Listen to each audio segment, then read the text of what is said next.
On the day the Seahawks were fined for how they handled the concussion protocol earlier this year, linebacker Wright said the team did a good job in dealing with his injury. On the day the Seahawks were fined $100,000 by the NFL for not properly following the league's concussion protocol in relation to an injury Russell Wilson suffered in November, another high-profile Seattle player returned to duty after suffering a concussion of his own, linebacker Wright. And Wright, who sat out last week's game against the Rams with a concussion suffered the previous Sunday at Jacksonville, offered only praise for how the team handled his situation.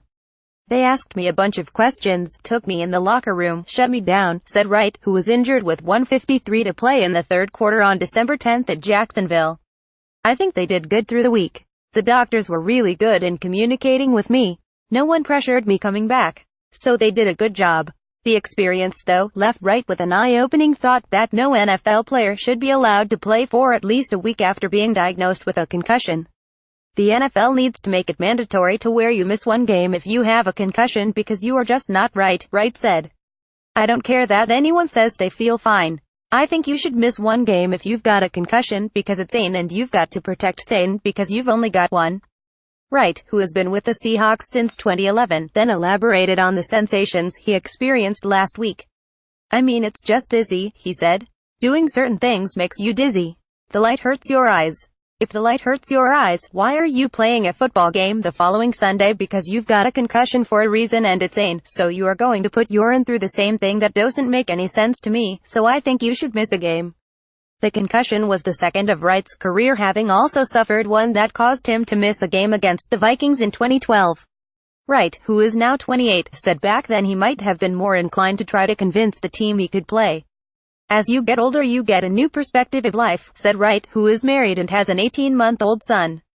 "You start having kids, get a wife, and you realize that at the end of the day it's just a game. It's a really important game. But it's just a game. So the older you get, the wiser you should get, and so I realize different things. 23-year-old me would have probably tried to play through it, which is kind of dumb." Wright was injured when he took a hard hit on a lead block by Jacksonville back Tommy Bohannon that powered the way for a 14-yard run by Jaguars running back Leonard Fournette. If some wondered if the hit was legal, Wright said he had no issues with it. "The only person who said that was my mom," Wright said. "I was like, what are you talking about? I've got to do better as far as squaring up. One of my old coaches told me you've got to square up on that back. You can't hold your head in that position.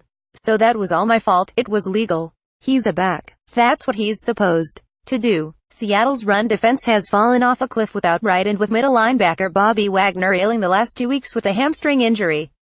Wagner went out early in the third quarter against Jacksonville with a hamstring injury and then returned last week to play into the third quarter but was obviously limited.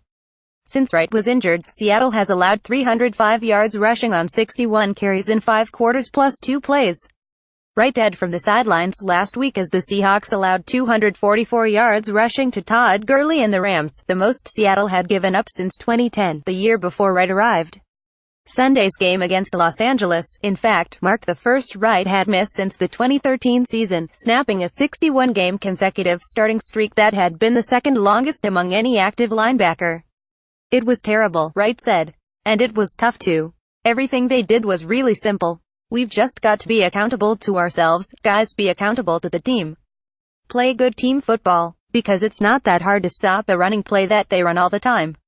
But Wright, who of players on the team's current active roster has been with the Seahawks longer than all but punter John Ryan and safety Earl Thomas, is expecting a rebound performance Sunday in Dallas against the Cowboys and standout second-year running back Ezekiel Elliott. "I don't have any concerns because everybody is still pretty positive," he said. "I feel like I'm coming back and that will help bring some things that weren't there, the communication, the experience. Just certain things. So, I think we are going to bounce back. I talked to the defense and yesterday Wednesday was one of the best practices we have had in a long time. So, I think we are going to be just fine."